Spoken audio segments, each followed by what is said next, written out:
I'm Adrian. I'm 29 years old. This is the story of the day my father chose my sister instead of me.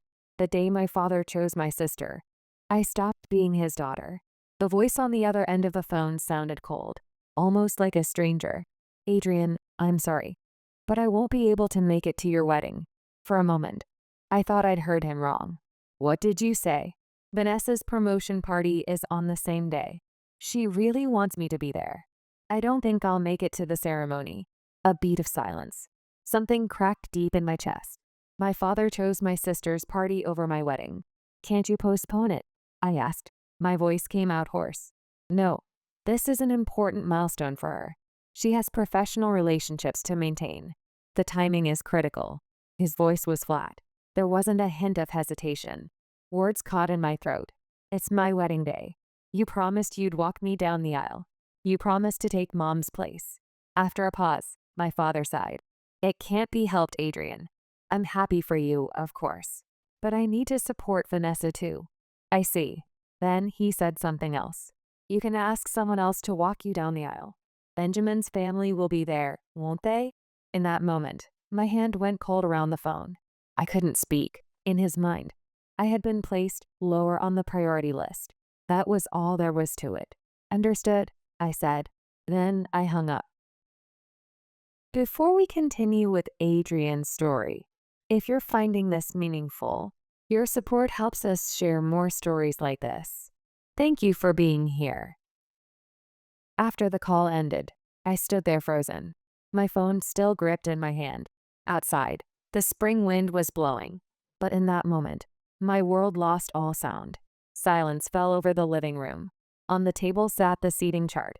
The line for "Father of the Bride" was still blank. I stared at those empty words and thought, I'm no longer part of this family. Still, somewhere deep down, I held on to hope, a foolish hope that whispered, maybe he'll show up on the day. But this wasn't the first time that hope had been betrayed. My father, Richard Evans, 6 feet tall, salt and pepper hair, always in a perfect suit. From the outside, he looked like the ideal father everyone admired. I respected him. I loved him with all my heart. When I was little, he used to say, Adrian, you have a brilliant mind. You'll change the world someday. I believed those words. I worked hard. My mother, Eleanor, was gentle and calm.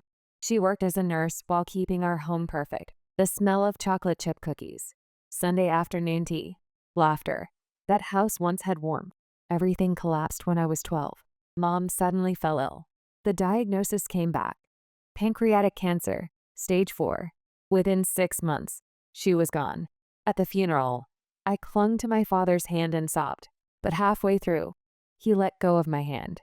After that, he threw himself into work and stayed away from home. The dinner table was always cold. He'd come home late at night. Conversations were limited to house school, and the next morning, he'd leave again without a word. In my father's absence, my older sister Vanessa took over as head of the house.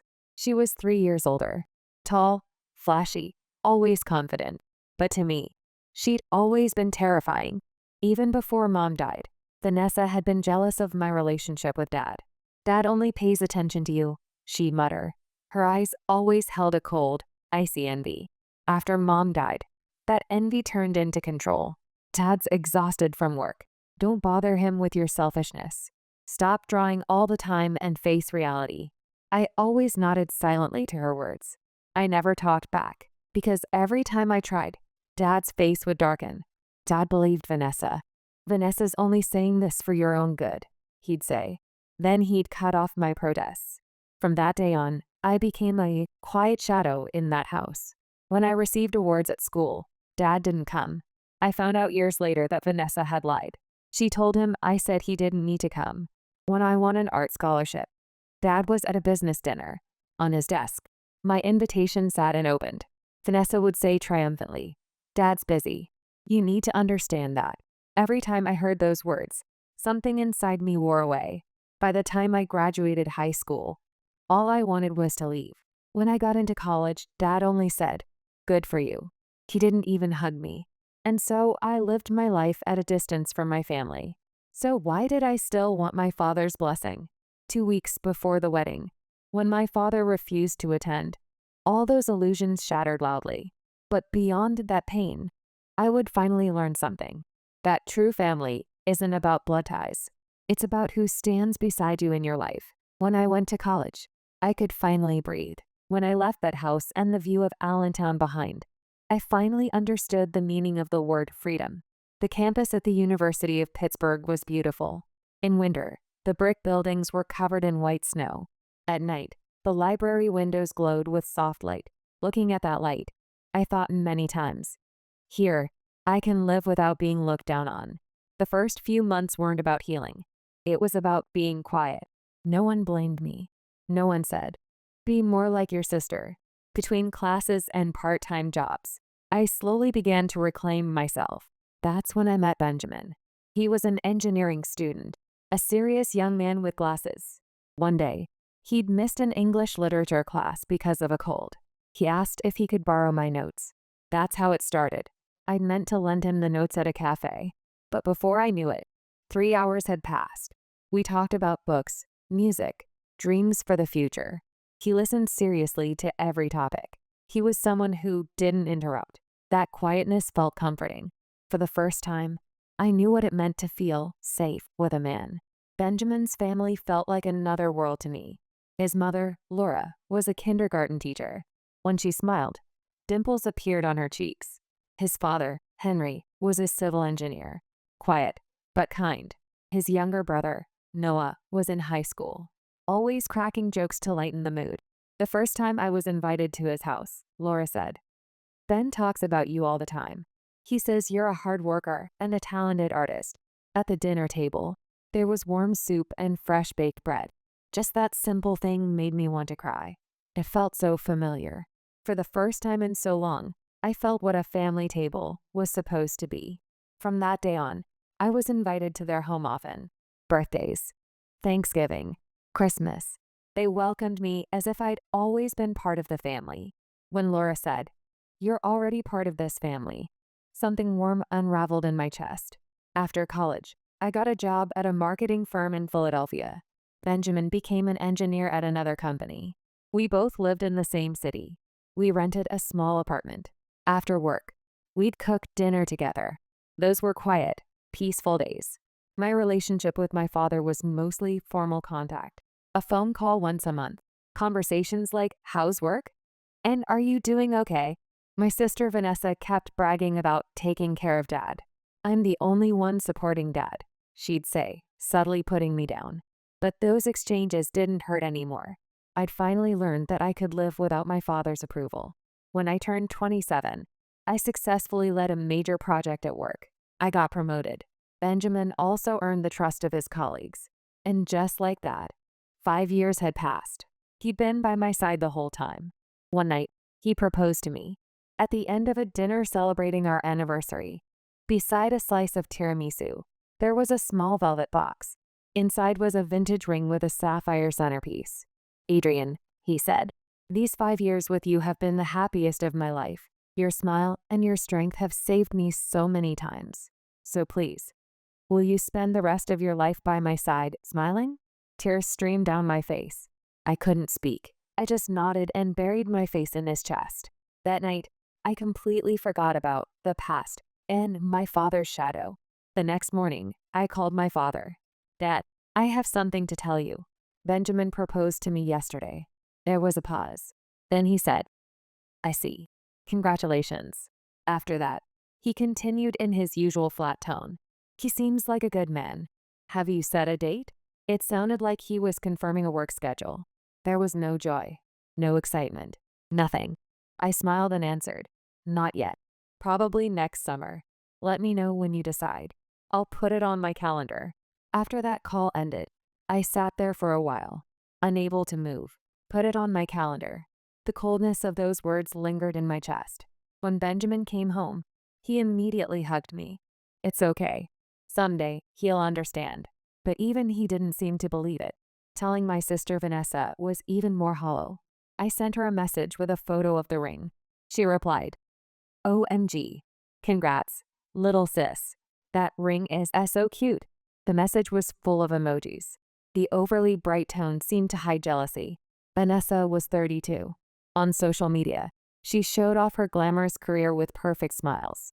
But her relationships never lasted. There was an emptiness to her. I knew.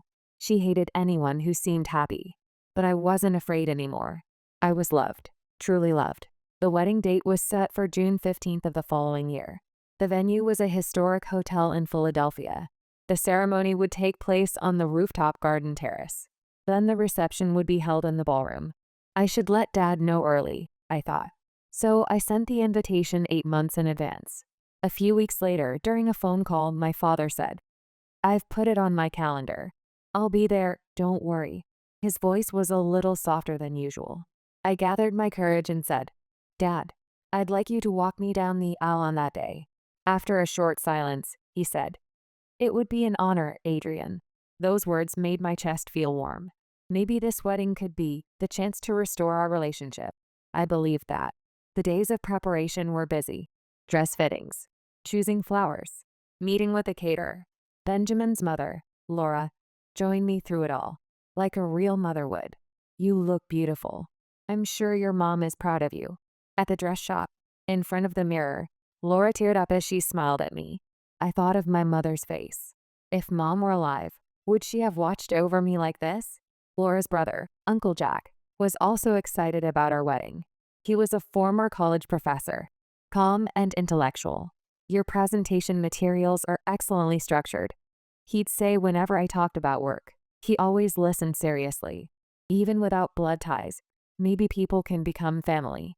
That thought began to grow in my chest. It was 3 months before the wedding. My sister Vanessa suddenly called me. "Hey, little sis, I have news. I finally got promoted to broker." "That's amazing. Congratulations," I said sincerely. She laughed, sounding satisfied. "And the company's throwing me a party." On June 15th, the moment I heard that date, my heart nearly stopped. June 15th is my wedding day. "Oh, is it?" She laughed, pretending to be surprised. Don't worry. It starts at 11 a.m. It'll be over by 3 p.m. Your ceremony's at 4, right? This time. No. There's no way. The venue is 2 hours away. There's no way the father of the bride can attend 2 events. You're not telling me Dad plans to go there, are you? Who knows? He said he'd go to both. Her laughter echoed through the receiver. A bad feeling crept over me. My father was going to push me aside again. But even then, I still believed. Maybe this time will be different. 2 weeks before the wedding. It was a Tuesday night. I was adjusting the seating chart when my phone rang. The caller ID read Dad. My chest lifted slightly. Maybe this was the final confirmation call. I wanted to believe that. "Adrian, I need to talk to you." His voice was stiff through the receiver. "What is it?" "About June 15th. Vanessa's event is really important. I have to be there from start to finish. The timing doesn't work out." "So you're not coming?" My voice sounded calmer than I expected. "I'm not choosing. This is a practical issue. I can't travel between 2 locations." He paused, then added, "The father of the bride. You can ask Benjamin's father, or a friend's father. Someone else can do it. Someone else." Those words pierced my chest. My breathing became shallow. "Understood." I ended the call. My fingers went limp. I sank to the floor. In the silence, only the ticking of the clock echoed. The father of the bride line on the seating chart stared back at me. Still blank. The absence of a name, there was my reality now. When Benjamin came home, he understood everything the moment he saw my face. He hugged me without a word, slowly rubbed my back. "We could change the date," he said softly. I shook my head. "No, I won't rearrange our wedding for someone else's convenience." That night, I couldn't sleep. A weight settled in my chest. Neither anger nor sadness, just heaviness. I lay there counting the patterns on the ceiling. The next day, Benjamin's mother, Laura, called me. Just hearing her voice made tears swell up. I heard, "This isn't your fault." Laura chose her words carefully as she continued. "An unfair choice is their problem. It has nothing to do with your worth. Listen, can we talk for a bit?" I nodded silently and leaned on the table. "There's something I want you to know." Laura began to speak slowly. "Jack, my brother, chose to teach literature at a university instead of taking over the family business when he was young. Our father practically disowned him. There was tension for a long time. When I remarried Henry, My father said, "A second wedding is a disgrace." He refused to come. She paused. That's when Jack said something to me. The one who gives you away isn't blood. It's the person who cherishes you. He took my hand and walked me down the aisle. Something loosened in my chest. I had no idea. So if you'd like, I'm sure he'd be honored to help you. I'm not trying to pressure you. I just wanted you to know that you have the freedom to choose. After the call ended, I sat there for a while, unable to move. Freedom to choose. This is my wedding. I can choose. The next day, I contacted Jack. Would you have time to meet me tomorrow? At the cafe in the bookstore nearby? At the appointed time, Jack was already there. On the table sat 2 vanilla lattes with an extra shot. My favorite. You remembered. It's your focus drink, isn't it? The corners of his eyes crinkled with kindness. We made small talk for a few minutes. New books, an art exhibit, the tools Benjamin had been obsessing over lately. When the bottom of my cup came into view, I gathered my courage. I have a request. Jack looked directly at me. Please, would you walk me down the aisle at my wedding? The moment I said it, my chest grew hot. My father isn't coming. I want to walk that path with someone who cherishes me. Jack's expression shifted. Surprise, then a wave of deep emotion. Adrian. He was silent for a moment. Then he removed his glasses and pressed his fingers to his eyes. There's no greater honor. If you'll have me, I'd be delighted. I let out a breath and smiled. Thank you. Family isn't a noun defined by blood, he said. It's a verb updated daily by who stands beside you. His metaphor always reached my heart so easily. 1 week before the ceremony, I called my father one last time. Are you planning to come to the reception? If Vanessa's event doesn't run late, I should be able to get there around 7:30 or 8. His voice was as businesslike as ever.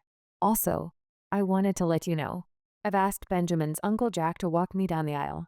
A brief silence. The weight of it pressed through the receiver. I see. If someone needs to do it, then that's how it is. That's how it is. Something inside me went dry. The last fragment of hope blew away in the wind. The night before the wedding, we held a small rehearsal dinner at a restaurant near the hotel. Jack arrived in a charcoal gray suit and gave a toast. To Adrian and Benjamin. True family is something we choose. And the family we choose promises mutual growth. Tomorrow, I'm honored to walk with you at the entrance to that promise. Applause. Laughter. Tears and smiles. I dabbed at the corners of my eyes with a napkin. That night, back in my room, I checked social media. Vanessa's career celebration party hashtag was everywhere. The photos showed her apartment living room. Paper garlands. Plastic cups. Fewer than 15 people. This wasn't a corporate event. A quiet understanding settled over me. I see. This time, I won't swallow it. I put down my phone. I focused only on tomorrow's timeline. Then I turned off the light. The morning of the wedding. My makeup and hair were done. I slipped into my dress. In the bouquet, I'd sewn a small white bead from my mother's pearl earring. A knock on the door. I opened it. Jack stood there in a tuxedo. For you. A small box. An old lace-trimmed handkerchief embroidered with tiny blue flowers. It was my mother's. Something old, something blue. Take it if you'd like. Warmth spread through my chest. I'll treasure it. Laura came in as well. She gently fastened a thin silver bracelet around my wrist. The small pendant was shaped like a pen and a paintbrush crossed together. A reminder to never forget who you are. Thank you. 3:50 p.m. The garden terrace doors closed. The string quartet began the prelude. In the anteroom, Jack offered me his hand. Ready? Yes. The doors opened. Light poured in. All the guests turned toward us. 1 step. 2 steps. Our strides naturally aligned. I felt the reassuring weight on my arm. I glanced at Jack. His expression was dignified, almost proud. The absence of my father felt smaller than I'd expected. Instead, my chest filled with gratitude for the people who were here. At the altar, Benjamin's eyes glistened with tears. My world quietly returned to its rightful place. The ceremony went exactly as I'd imagined.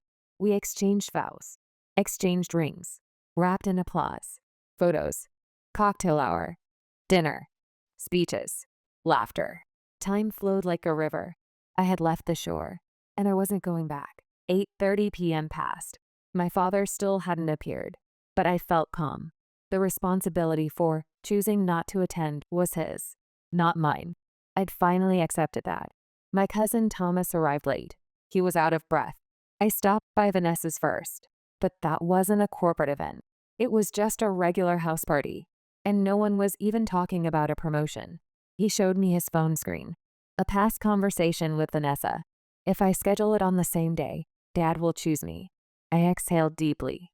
Thank you for telling me. The truth was enough. Judgment wasn't mine to make. 9:30 p.m. My father entered the venue. Too late. An awkward smile. Congratulations. A brief hug. He handed me a paper bag. Inside were a pair of crystal glasses. The reception must have been wonderful. He said it like someone reviewing a movie after it ended. The corners of my mouth naturally lifted. Yes, it was perfect. As I said those words, a small pain shot through my chest. In that moment, I realized forgiving my father and accepting his absence are two different kinds of pain. On his way to the bar, he asked, "So who walked you? That older gentleman in the navy tuxedo?" "Yes, Jack." My father's brow furrowed. "You let a stranger take my place?" I spoke calmly, but clearly. He's not a stranger. He's someone who respects my life. I didn't want an argument. Tonight was our night, so I didn't say anything more. Instead, I returned to the dance floor. I took my husband's hand. Out of the corner of my eye, I saw my father standing there, frozen. His problem was his to carry. When the song ended, Jack quietly approached and bowed slightly. "Congratulations, Adrian. Thank you for walking with me." It was my honor. I simply matched my steps to yours. Steps. That word settled in my chest, and I smiled. Now I have people who walk beside me. That is a happiness far more certain than the approval from my father I once craved. I filled the void of his absence with the family I chose. I will never forget the texture of that choice. The morning after the reception, rain fell outside the window. The white curtains swayed in the wind. The heat of the night had been washed away. I sat in a chair, gazing at the tea in my hands. The amber surface reflected my face. I looked older than I had yesterday. Couldn't sleep? Benjamin appeared from behind the door in his bathrobe. "A little. I had a dream. A childhood dream. About your father?" "Yes. His back. Walking away to work. Leaving me behind." He nodded silently and wrapped my hand in his. That warmth brought back the reality of last night. My father's expressionless face. His too late congratulations. And the fact that I didn't say anything back. "Are you angry?" "Not angry, exactly. Just empty." I don't know what the word family meant to him anymore. Silence. Benjamin picked up his cup and took a slow sip. "But you made a choice. You chose who to love." Those words hit me with a painful kind of relief. I drank the rest of my tea and stood up. After breakfast, I want to thank Laura. And Jack too. By the time morning light filled the window, I was holding a small bouquet. On my way to Laura's house. In the early afternoon, I visited Laura's home. When I opened the door with a bouquet, Laura greeted me in her apron. "Oh my, you came to see us already." The kitchen smelled of freshly baked apple pie. "Thank you so much for yesterday." "And Jack too. Jack's in the garden. He's been mowing the lawn since this morning." She laughed and led me outside. In the backyard, there was a green lawn and a white tent. Jack sat beneath it. "Good morning, bride." "I'm not a bride anymore. I'm a wife now." That was quick. We both laughed. A faint rainbow hung in the sky after the rain. "About my father." "Yes, I heard. People like him don't yet understand the shadow their absence casts." Jack was silent for a moment. He gazed at the edge of the lawn. But silence, you see, is sometimes the loudest statement. Silence? Yes. By not responding, a person finally feels the weight of their own voice. The fact that you didn't argue back was itself an answer. For the first time, he experienced his own silence being returned to him. Those words made my chest ache warmly. For so long, I'd believed that not speaking up would break the relationship. But now, I understood differently. Silence isn't disconnection. It's also a way to measure distance. A few days later, an envelope arrived from my father. The moment I saw the handwriting, my hand froze. Inside was a short letter on stationery. "Adrian, I'm sorry I couldn't make it to your wedding. That night, Vanessa fell ill, and I had to take care of her. but I know that's just an excuse. I saw the photos. It was a beautiful ceremony. The text didn't carry guilt. It carried processing. There was no emotional warmth. Still, I wrote back, Dad, you don't need to apologize anymore. I found my family. I'm happy. Adrian. After I finished writing, I sealed the letter in an envelope. I dropped it in the mailbox. The red slot closed with a quiet sound, like a signal marking the end of a chapter. That night, Benjamin and I opened a bottle of wine. What will you do now? Rest for a bit. Then I want to paint again. Next, I'll work on a piece about quiet happiness. He smiled brightly. That's a great title. What will it look like? 2 mugs by a window in the morning. Blue sky through the fogged glass. That's us, isn't it? Maybe. We both laughed. Outside the window, the city lights blurred together. The storm of the past few weeks was finally receding. A quiet, calm space. Perhaps this is where family truly begins. Around that time, Vanessa was dealing with the aftermath of her promotion party. Social media was filled with congratulatory comments, but rumors circulated behind the posts. She made up the promotion story. The company officially denied it.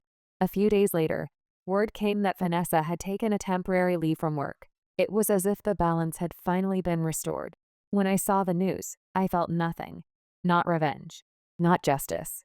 Just things returning to where they belonged.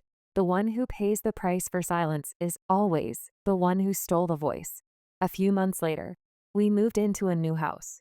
On the balcony, I planted lavender, my mother's favorite. Every time the wind blew, a soft fragrance filled the room. Laura and Jack visited often. On weekends, we'd have meals together. Inside me, the outline of family was slowly being redrawn. One night, Benjamin said, Adrian, I respect the strength of your silence. It's more powerful than shouting or blaming. I leaned on his shoulder and quietly replied, silence isn't about saying nothing. It's about choosing to leave only what truly needs to be said. We both laughed. A gentle night breeze swayed the curtains. The scent of lavender drifted softly. In that fragrance, I finally understood.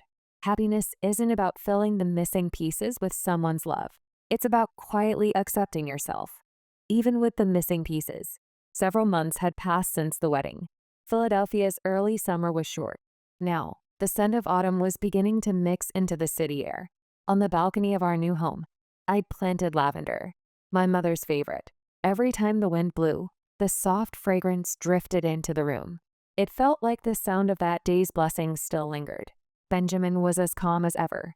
Every morning, he made coffee for me. On weekends, Jack and Laura would visit. In the evenings, the 4 of us would open a bottle of wine. We'd talk about nothing in particular. We'd spend time together. In those quiet moments, I finally learned to accept the word happiness without hesitation. But somewhere in my heart, a knot remained. My father's voice, Vanessa's shadow, and the question I'd locked away for years. Do I still hate that family? One afternoon, a thick envelope arrived in the mailbox. The sender was Richard Evans, my father. For a while, my fingers wouldn't move. In the quiet scent of lavender, I opened the seal. Adrian, I want to apologize for that night. I'm ashamed I didn't believe your words. I spoke with Vanessa. She admitted everything. The lies that pushed you away. The fact that I believed her. I can't take any of it back, but I still wanted to tell you. I've always been proud of you. Dad, some of the letters were smudged. Not from ink. They looked like tear stains. I clutched the envelope and sat there for a long time. Something inside me was quietly melting. Not anger. It was pain. The next day, I wrote back. Dad, thank you for your letter. I'm not angry anymore. That choice you made, and these words now, are all part of your life. I'm happy now. Being able to tell you that is my forgiveness. Adrian. A few days later, Laura came to visit. She saw the letter on the table and smiled. May I read it? I nodded. After reading, Laura said quietly, You're strong, Adrian. You chose understanding over hatred, but it still hurts. Pain is the echo of love. If it disappears completely, that's not peace. It's apathy, a kind of death. Those words warmed something deep in my chest. As autumn deepened, a short message arrived from Vanessa. I'm sorry. It's all my fault, but I don't know how to make it right. I didn't reply. Forgiveness doesn't always mean resuming conversation. Sometimes it just means deciding in your heart, I won't chase this anymore. But even in that silence, there was a small prayer. May she finally look at herself. One weekend, Benjamin and I went to a small art fair. The exhibit featured paintings and photographs by local artists. The venue smelled faintly of wood. Quiet conversations floated in the air. In the middle of it all, I stopped in front of one canvas. A single white chair in a quiet living room. On the windowsill sat a wilted flower and a new sprout side by side. This composition reminds me of your style, Benjamin murmured. Maybe. Below the painting was a title, Where Forgiveness Begins.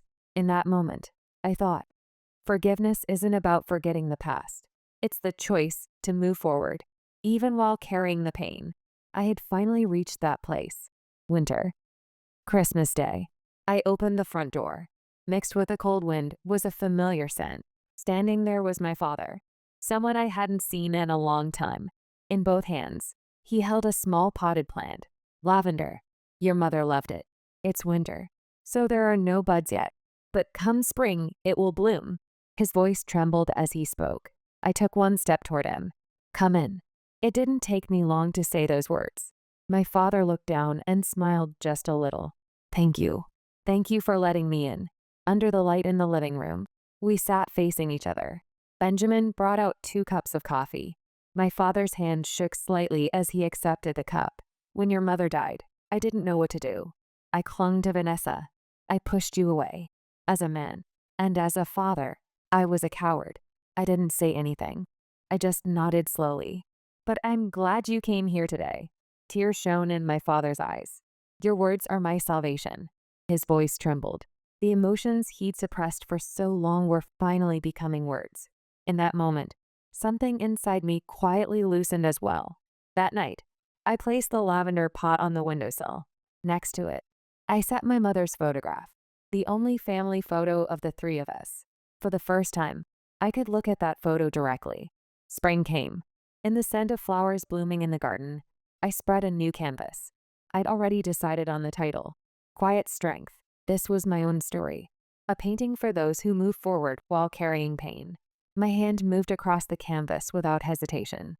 Benjamin's laughter, the sound of Jack reading, the smell of Laura's kitchen, all of it blended together peacefully. That was the sound of the family I chose. The past doesn't disappear, but we can reclaim the light.